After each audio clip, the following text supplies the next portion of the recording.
We certainly need to get rid of the FBI and their little counterintelligence relationship with the CIA, where it's essentially they're a wing of the CIA operating inside the America and violating the spirit of the statutes, just on the margins.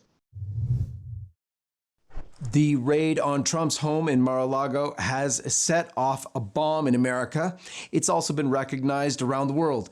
People are just wondering what in the world America's doing. Have they overplayed their hand? By the they, we mean the left that seems to be in charge.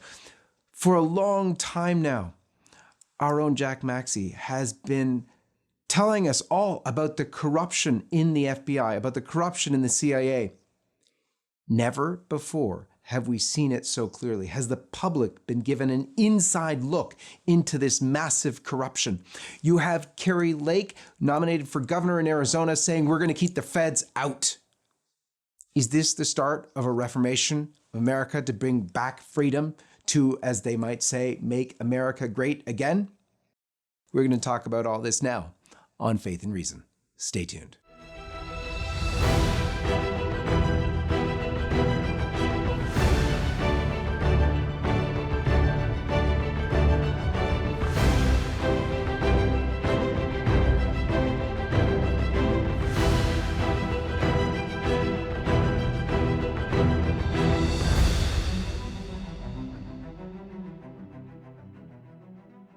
Jack Maxey, so good to have you back. Liz Yore and Father Altman.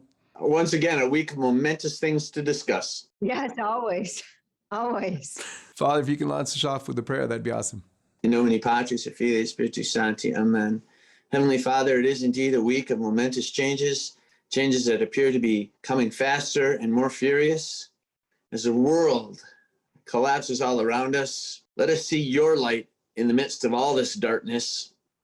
Let us see your wisdom in all the things that we must do. Let us always be your servant on earth, your profitable servant who does more than merely what we're supposed to do, but what we are asked to do beyond that, unto our personal sacrifice, unto our own martyrdom.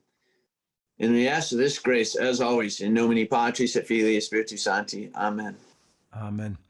Well, Liz, if you could first take us through what exactly has happened, and then if you could hand off to Jack just to give us his take, because this is just totally momentous.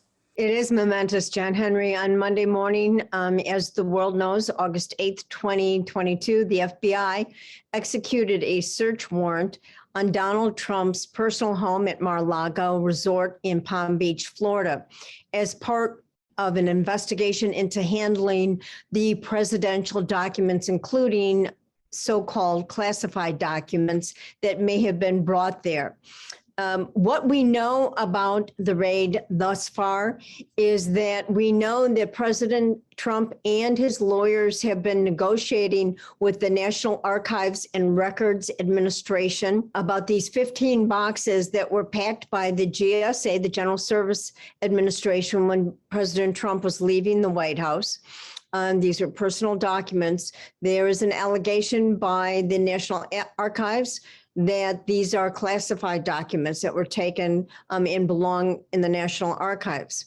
During these negotiations, the National Archives requested that Trump put a lock and key onto a room, hold these documents and boxes separately. President Trump opened up the room to FBI agents back in June to review all the documents.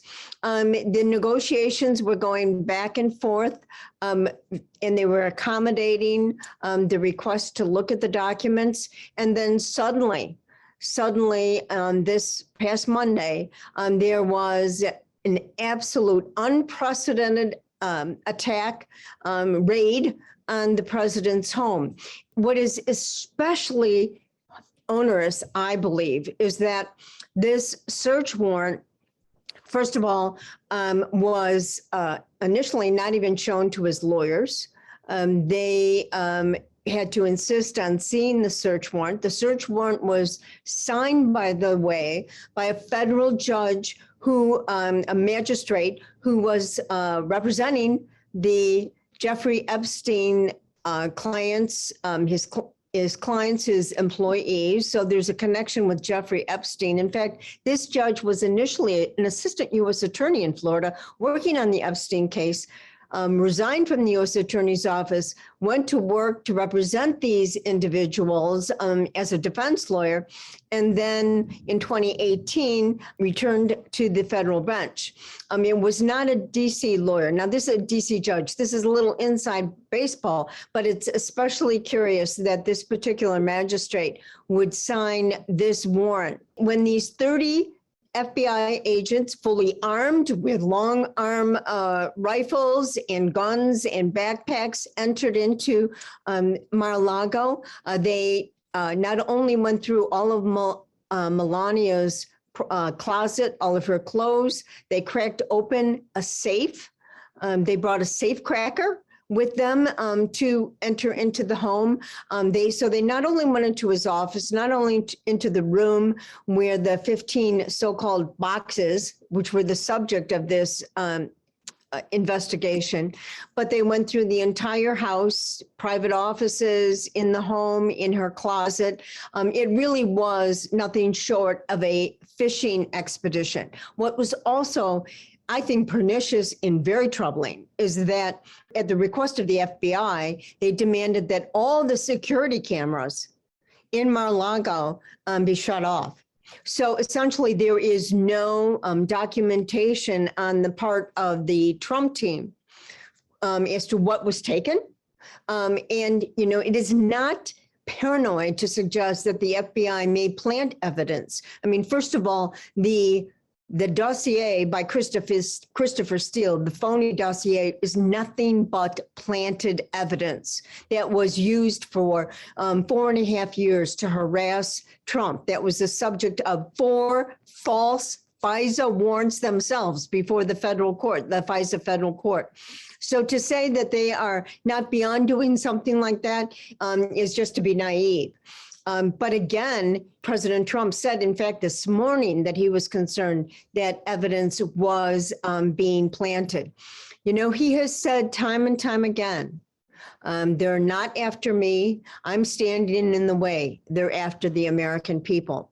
And I think certainly this raid documented that they are going to do their level best. They're not going to give up, even after 6 years of harassing the Trumps and the Trump family with phony investigations, the Russiagate, which was phony. They're now going to continue to ramp up. Now, remember, they have shifted off, not only going after Trump, they're going after Tina Perry, a Gold Star mom, who they have arrested because of her own particular battle to fight voter fraud.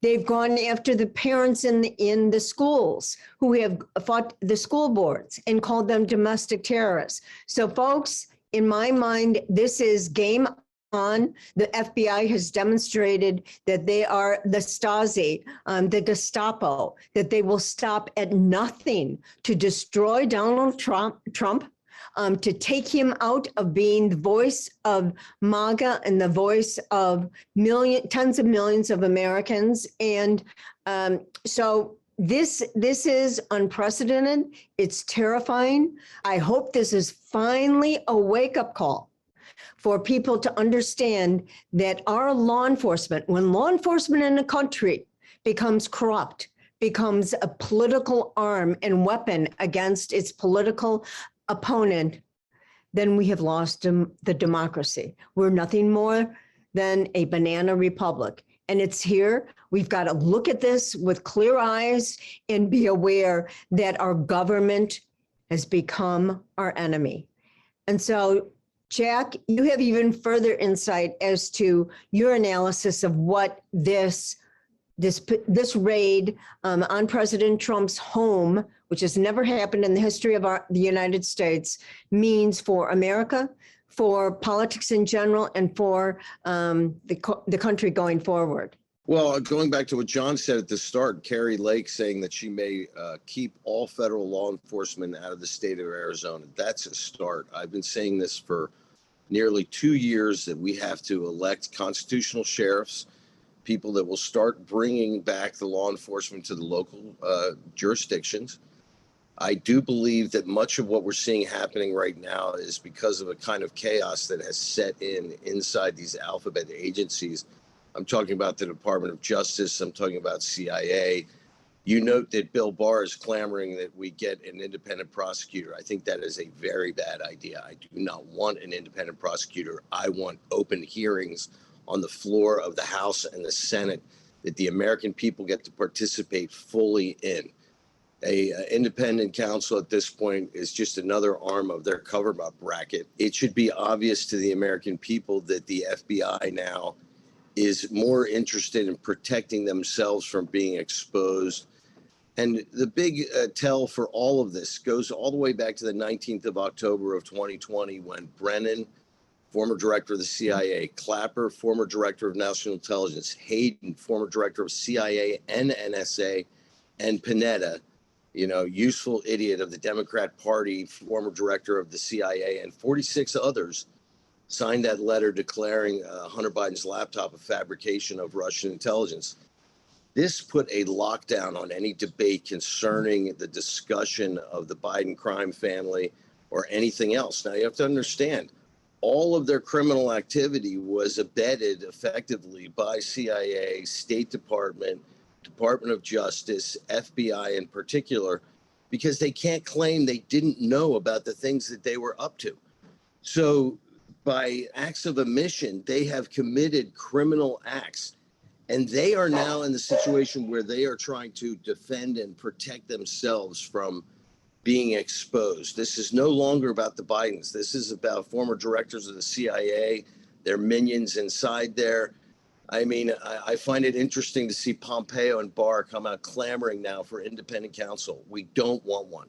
Remember, it was Pompeo and Barr who put Gina Haspel into the position of running the CIA in the last 18 months of the Trump administration, neglecting to inform the president that she was also station chief in London when they ran the Steele Dossier, Page, Papandoulos, Misfood, Cambridge professor scam against him in the 2016 election. The protection racket runs deep. There are some who are more guilty than others, but there are plenty of guilty. And all of these people are theoretically upstanding individuals.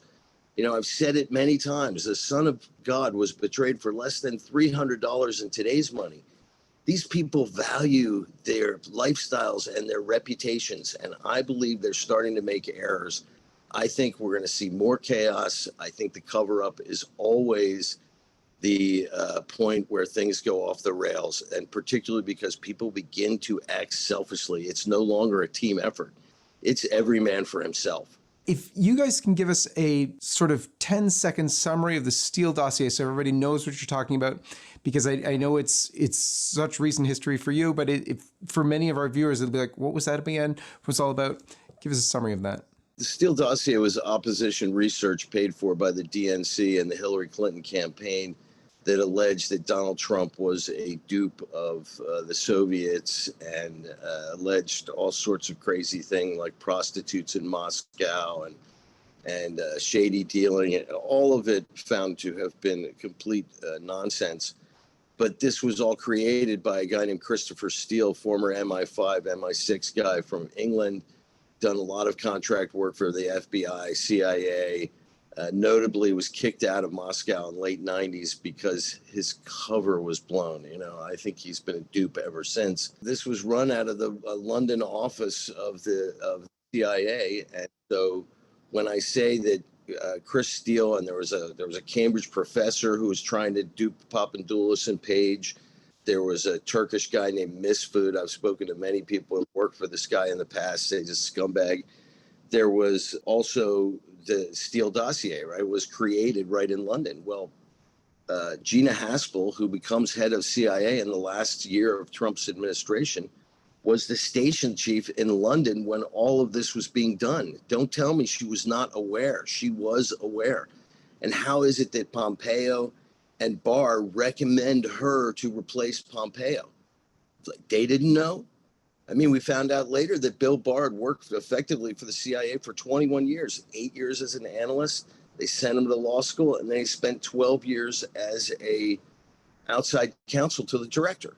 The American people didn't even know that till after Trump had left office. This runs deep, and it's criminal activity that's been going on for decades.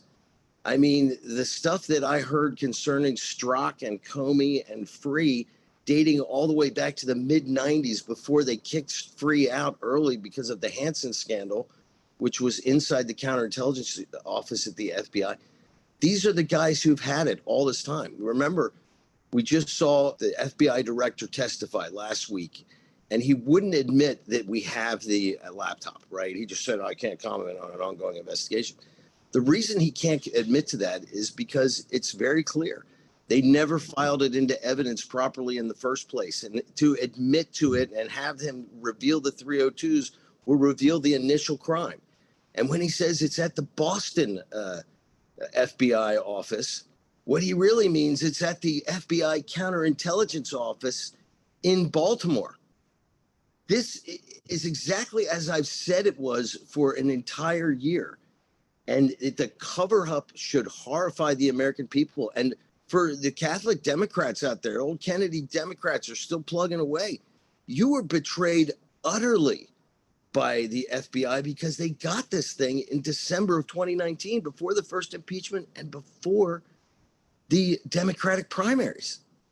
So they effectively not only stole the election with that letter on the 19th of October from Donald Trump, they stole the opportunity from all of the Democratic candidates. And let's be also very clear. These are the guys who chose Biden. Why? Because Biden has been read in on all their criminal activity for all this period of time. And let's remember, they got where they are because of criminal activity. You're going to see more criminal activity. These leopards aren't going to change their spots. They're just going to be more desperate in their cornered state. They fell down the village well, and let me tell you, you don't want to be leaning down inside it.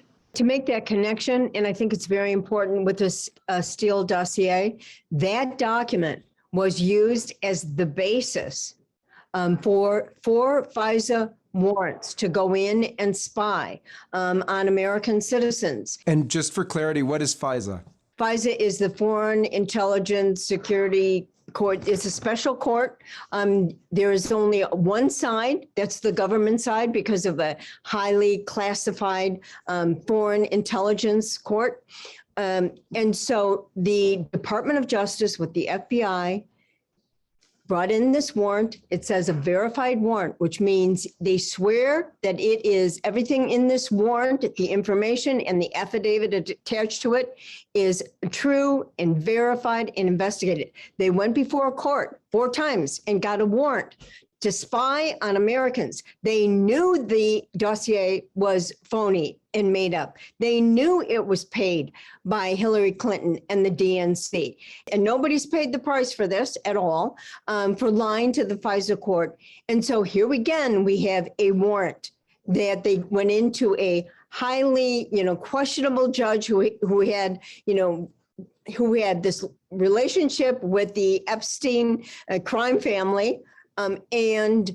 What were the documents that were used to get the search warrant on the home of Donald Trump? What would have been proper? What would have been proper would have been a subpoena, which would have been a paper document to his attorney to say, turn over the 15 boxes. That is the proper way of dealing with this really not very serious procedural type of issue and fight that's going on between the National Archives. But instead, they took the most radical, similarly, their tactics haven't changed.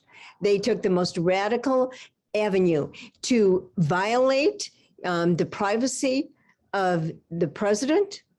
God knows what else, whether evidence was planted, whether wiretaps were planted, who knows? But there is the president and his team was without any protection to ensure that they could see what was going on. We all saw many, many FBI agents with knapsacks going in there. in addition to guns? What was in those knapsacks? So this is very troubling behavior. You know, this is the thing. The Department of Justice, the FBI, law enforcement has all the power. They have all the power. And, you know, they were given, you know, this sacred duty to uphold the law, to uphold law equally, justice equally. They have wide discretion. And what they have done is they've turned it on Donald Trump and they've turned it on the American people. So it's, and we also saw 87,000 IRS agents are going to be hired. It's interesting also, this raid was only 2 days after that law was passed. We saw what happened during the Obama administration with the IRS and Lois Lerner. Little tiny ma and pa pro-life organizations in Iowa were dragged through horrendous IRS audits. You know, the average person can't pay attorney's fees for an IRS audit. The government knows that. So, you know, buckle up, folks. I think, you know, Jack has laid out, you know, what the stakes that are, you know, really facing the American people. Just a quick note before we return. If you would like to stay up to date on LifeSite's coverage of the latest life, family, and culture news, subscribe to one of our many newsletters by going to lifesitenews.com/subscribe. And if you'd like to help us bring our truth-telling coverage to millions around the world, please consider making a one-time or monthly donation at give.lifesitenews.com. And now, back to the video. There was a cogent analysis that Steve Mosher published on LifeSite about comparing this. He said, not so much like a banana republic, but like Xi Jinping's China, the communist tyranny coming down on the people, instilling fear. He talked too about the possibility of planting evidence, about going in on a fishing expedition to find any evidence they want, because they talked about the Chinese saying, if you're going to want to find something, you're going to find evidence of corruption. Father, what's your take on all this? You see, I'm not in my normal place. I've spent this week in Maryland with 2 different groups of intelligence people discussing such things as this, but also its roots. And the problem that I think American people have is that they have no concept of the history of how this develops in any country. And what we're seeing in America now is what we have seen in every socialist communist country over the last years. It's the very thing our Blessed Mother warned us about. As you know, I just got back from Auschwitz for the 11th time. And when you see how ordinary people, Liz used the word Stasi, but ordinary people, ordinary Germans, ordinary policemen follow godless, evil orders. And they do it without any compunction, without any reticence. They just do it unto the most horrific things you could imagine humanity can do to other humanity, which again, the 11th time was just as bad as the first. The evil, the horrors that were done by ordinary human beings. So when we look at our own government now doing these things, and ordinary people like these FBI agents doing what they did, nobody said, hey, just a second here. This is the president of the United States. This is an order signed by a judge that has his connections to Epstein. That there's something wrong here, and it's on both parties. People don't get this. It's every bit as a Republican corruption as it is Democrat corruption. It is our entire government that's corrupt. When you see that's the case, and then they get their minions, which are the lowest level, like the FBI agents in the field, just doing exactly what they're commanded to do by the people above them. This is exactly what you saw in Russia, in Germany, China. It is the exact same thing. We are doomed to repeat it because most people don't even recognize it for what it is. So let me just say something quickly about the Republicans, because they are every bit as corrupt and evil as can be. Just before Obama left office, in his time in office, McConnell, there was double-digit times that he went into, allowed the Senate to go into recess so Obama could pepper these agencies with his communist agents. He was an absolute Marxist. During Trump's time in office, I understand that he did not let them go into recess, not even once. So Trump never had the opportunity to replace this whole layer of a Marxist in the government. So So now what we're faced with is all these people on both sides who aren't doing anything except making sure that they are safe and secure. And they're all after, both the Republicans and the Democrats, they are all after Trump. We need to understand that, the American people need to understand that though we support Trump, the Republicans in power do not. Not McConnell, not who's that guy down in North Carolina, Lindsey Graham, not him. None of them.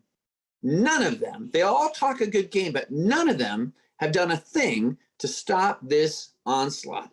So what we have now is we have a government that has been taken over by Marxists and entrenched in power, and the bureaucracy they have underneath them is entrenched. And we also need to understand that, when we talk about, well, what can they do? Like that lady down in Arizona, they want to incite us to violence, because the minute they do, the minute we become violent in defending our rights, then they are going to declare martial law, and then they are going to now we will have full on China. So where's our hope in all this? Where's our hope when ordinary people like the FBI agents will do what they're ordered to do? And the problem is, and I'll say this from a theological sense, the problem is as great or worse in the church. And the one voice that could stand up against this evil is the church. And yet the church is in bed with communism, and absolutely in bed with it. Now what's happened is we have the Pandora's box, they've opened it. And out from that Pandora's box, which they cannot control, will come God only knows what. Chaos, they don't mind. They want chaos so that then they can use that chaos against us. There's no good going to come of this. There's no good outcome, only disaster, and it's coming very quickly. You ask, what can people be emboldened about and feel good about in the present situation? Just like the lay people are taking back our church, I think you're seeing that the lay people inside the United States, that would be anybody outside the federal government, are going to start taking back their country. And this is what Carrie Lake said about Arizona. You're seeing the same thing. A prominent congressman in Florida said the same thing today. If they can take down a president, if they can literally do that, if the private sector can take down Trump, like Twitter did, if the federal government with all its minions can take down Trump, like we just saw this week, you have individuals that are poking up, and it's going to be like whack-a-mole. Somebody might raise their hand, might raise their head, but they'll be the first ones to be crushed. And so, like with Trump, if they can go after Trump, what is the average American, what is the average person going to be able to say? Well, okay, that sounds good, but I can't fight them. So, it sounds like, yeah, there might be this interior knowledge that we should do something. Do we have the capacity to organize to do something? And if we start to do something, will we not suffer the same consequences as Trump? I mean, if they can, look at the lesson they just taught the American people. Look at the signal they just sent to every single citizen in this United States. Trump had half the country, even the naysayers have to confess, he had half the country in support of him to this day. But look what they just did to Trump and to half of America. So this signal, this warning shot is a lesson to us all, is a warning to us all. And without God intervening, I don't see good coming out of this in any way. Or if it does come, it's only going to be after cataclysm. Believe it or not, it's not only America. If you recall, when they first went after Trump, they also affected his bank accounts. They actually fooled with his personal bank accounts. That was almost immediately translated to Canada, where they went after the bank accounts of those who supported the truckers. So it has international ramification as well. Yeah, what lesson did that teach everybody, John Henry? I have never seen such a more beautiful protest in my entire life of seeing protests than those truckers in Canada. And look at the signal they sent to every single Canadian. Just you try and speak up. You just go ahead and try. In the context, though, of what you're talking about, Father, you've just come back from your 11th trip to Auschwitz. I think the message there is, hey, if it takes some martyrs, it takes some martyrs. And if you have faith, then you need to go and exercise it. And I started to tell people, and I think this is a positive action. I made a plea several months ago, to get the American sheriffs on board. We've got a fantastic group, dozens and dozens of them. The laptop has been entered into evidence. The scraped material has been entered into evidence, and it is sitting right now and has been for several weeks. And I think this is a large part of why we're seeing this chaos emerge over the last 2 weeks in a very prominent state crime lab, where they're going over the 80,000 recovered images, where they're going to go do their own recovery of the original laptop to compare and contrast. And we're going to start going after these criminal actions at the state level. This is how you win. We obviously don't win in Washington. You watch a trial in Washington, and it's filled with a bunch of Democrat lawyers on the jury pool. You're not going to win, but you are going to win in Central America. And we don't have to send these people to fancy pants federal prison. We can send them to the crooked bankers in Fayetteville at the Wells Fargo Private Client Group, Pruitt. We can send them to jail right inside Arkansas. We can do the same thing with other banks that Hunter used to launder money, with his human traffickers, with his drug dealers, because he's never going to jail on espionage. And neither probably are any of the other people, except for maybe some of those who are sworn to defend us. That is going to be a big question. But when people start dropping, people start talking. You don't go after the mob by going after the Don. You go after the mob by going after Fredo or Hunter and all the people that surround this irresponsible fool. But it's not just the Democratic Party, and it's not just the Bidens. This is an overt attempt by the seething kind of like living swamp that is Washington, D.C. You're now watching it react to the fact that it is being poked in every different direction. And people are going to start doing stupid things. I think we're watching that happen right now. I will say again and again, I do not want to see a special prosecutor appointed for Hunter Biden.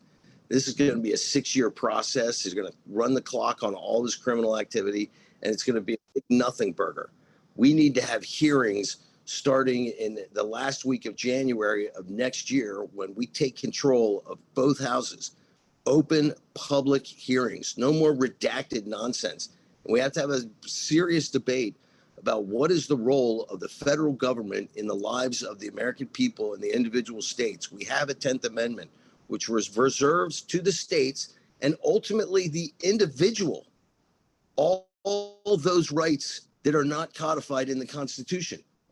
So this idea that every bank robbery has to be a federal investigation is nonsense, because it's illegal to rob a bank in any state in America. But yet somehow we've just acquiesced. It's, oh, well, this is the Fed's job. No, we've got to start limiting their role in our lives. We've got to get rid of things like the Department of Education. We've got to, I think, get rid of entirely the FBI. We need to have open hearings before we do that. We certainly need to get rid of the FBI and their little counterintelligence relationship with the CIA, where it's essentially they're a wing of the CIA operating inside the America and violating the spirit of the statutes, just on the margins. And when you go back to those FISA warrants that were written and given to Judge Boasberg, hey, Jeb, how you doing? Remember me from Pearson College? Those FISA warrants that were illegally submitted, Kleinsmith, the attorney working for Bill Barr and the Department of Justice and the FBI, his penalty was, I think, like a continuing class on legal ethics and 100 hours of community service. Weren't the American people promised that it would be practically a death sentence for anybody who would violate this FISA court, because the FISA court itself operates outside of the strict constitutional rationale for our justice system? And yet when they violate it, no big deal, no big deal. And the guy who received the fake FISA warrants also was the guy who gave the punishment for the fake FISA warrants. The battle lines are really being drawn. And, Archbishop Vigano said something that I think really sums up what's going on here. And I think with respect to Father's plea and what Jack is also urging the American people, Vigano said this: we have been witnessing the formation of two opposing sides that I would call biblical, the children of light and the children of darkness. The children of light constitute the most conspicuous part of humanity, while the children of darkness represent an absolute minority. And so for those people and Americans and people around the world that are, feeling desperate, feeling powerless, one, I would look to Jack Maxey and what he has done, one person himself, having faith in God and in the Constitution and being fearless. There are many others. There are all the parents who are running for school board and people who are, giving up a life of luxury and fun and running for Secretary of State and Senate. And so there is a huge movement that has decided we are going to make a difference. We're going to clean up our government. But we know, and Father knows this best than anybody, this is a spiritual battle. And we have got to realize that we have God on our side. We'll have dark days. This is going to be tumultuous. It is going to be a roller coaster of ups and downs and struggles and fear and personal attacks on individuals who fight to protect our Constitution and fight for morality. But everybody's got to figure out what those children of light, what role am I going to play? There's no more sitting on the sidelines. There's no more sitting on the sidelines. Everybody has a role to play. The Holy Spirit will guide them. The Blessed Mother will guide them, and Saint Michael will protect them. But, martyrdom has always been the transformational movement that saves civilizations, right? The nuns of Compiègne who marched off to their guillotine. And 10 days later, the French Revolution was over.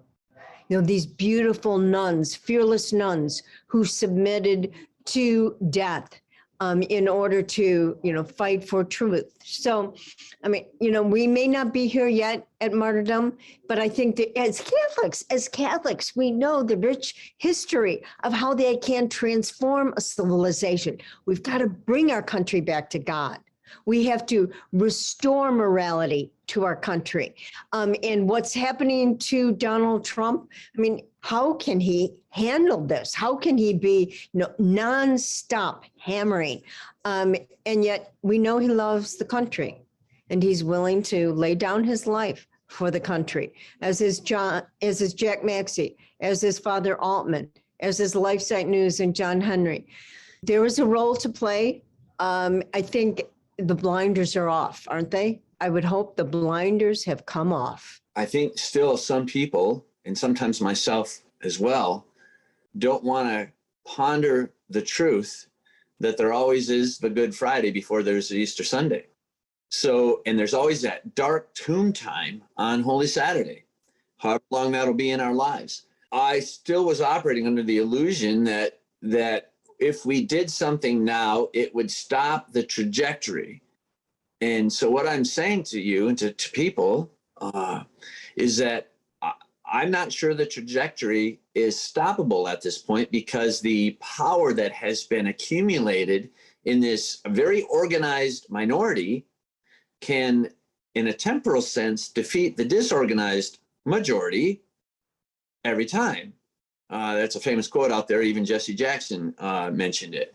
So what we have is we do have a highly organized minority, and they are going to, because they're Satan's minions, are going to defeat or appear to defeat, have a Good Friday for us, for we who are the children of the light, as you call us.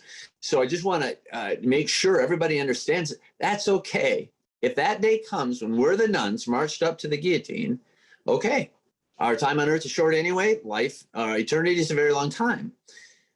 Just be prepared and understand that it very well, history tells us, the last 100 years have told us, Germany told us, China told us that it's going to look like we lost. It's going to look like we have died. And so many are going to say, well, Lord, why didn't you save us? We just need to know that our Good Friday is coming. It is coming.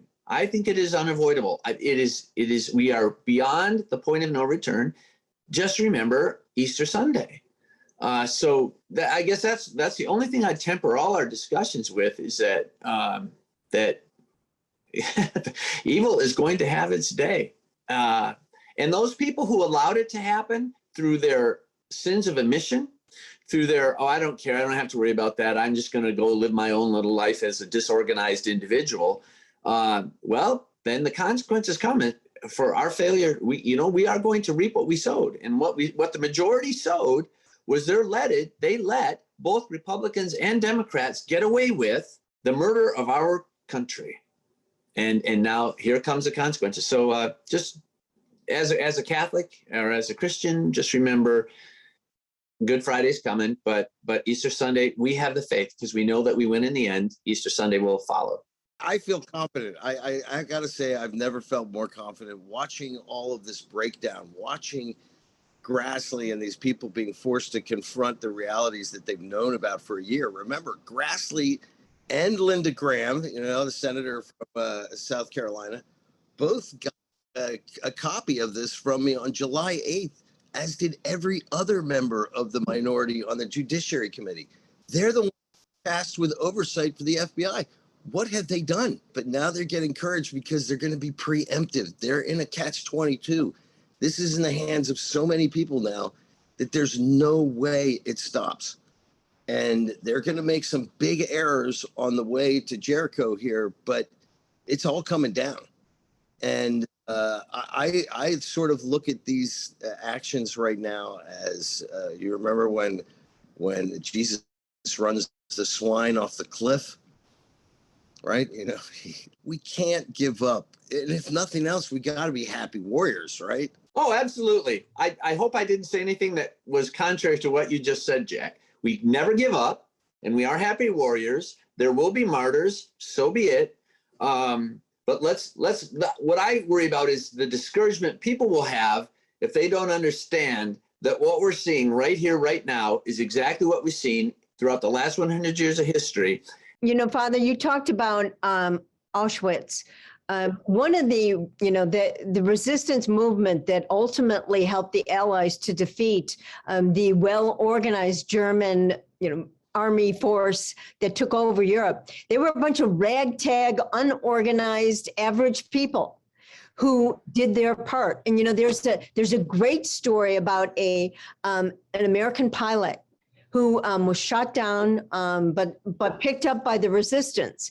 And he said that he was saved in his darkest hour by 20 different families who took him from, France to Belgium to Spain to over the Pyrenees. He didn't know the names of these people, but 20 families did their small part or their big part in saving this pilot who went back to London, got on a plane, and continued to bomb the enemy, Germany, and to ultimately win the war. So it is small acts of bravery, small acts of resistance.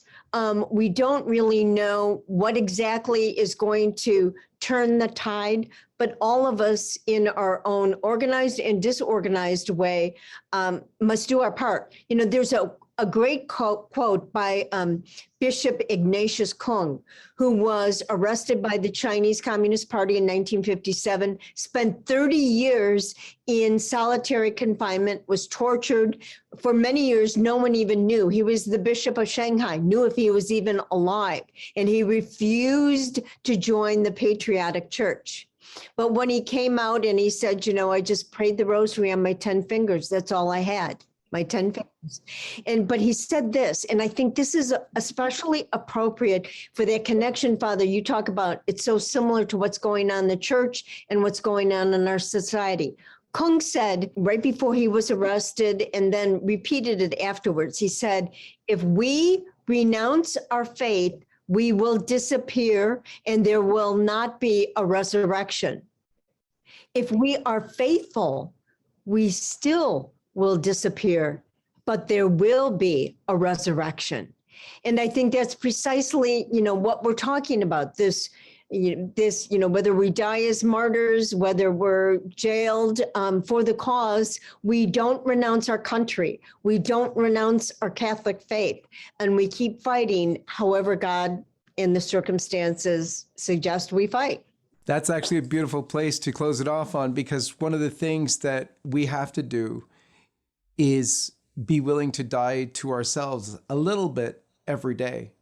So if called to it, we can make that ultimate sacrifice. It's not going to come from nowhere. Give up that extra little piece of cake one day. Take patience with your kids the next day. Let's do our little part. Thank you all. At this momentous time in the United States, please be assured of the prayers of all of LifeSite from outside the United States, and fight on.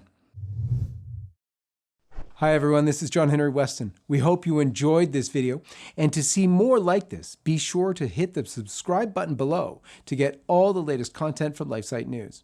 So check out our links in the description to read more, sign up for our newsletter, and connect with us on social media so that you can stay up to date with all of the latest life, family, and culture news. Thanks for watching, and may God bless you.